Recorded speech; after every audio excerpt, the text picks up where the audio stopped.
السلام عليكم ورحمة الله وبركاته.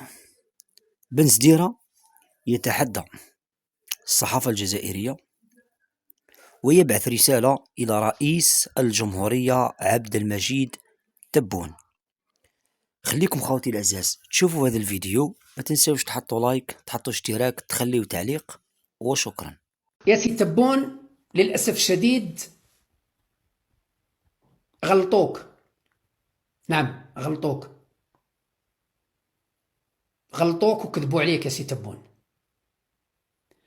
لأنه خط السكك الحديدية ما بين بشار وتندوف للأسف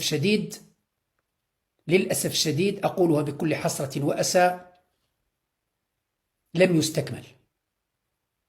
يستكمل ونتحاسب عليها اليوم القيامة.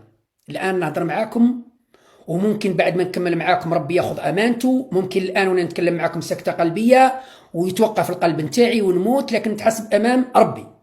اقسم بالله العلي العظيم معلومات رسميه من عين المكان، من تندوف من الورشه، انه يا تبون خدعوك.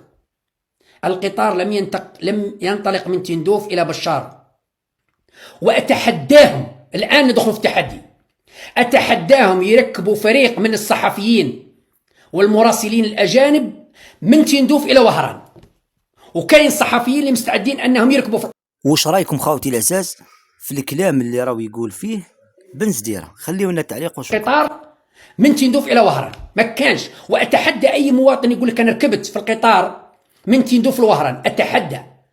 ما يجيبوناش هذوك الدحدوحيين اللي يخرج يقول لك ركبنا في القطار والله لا، يجيبونا ناس شرفاء، ناس ما يكذبوش صادقين، يقول انا ركبت في القطار ومشى نورمال من تندوف الى وهران.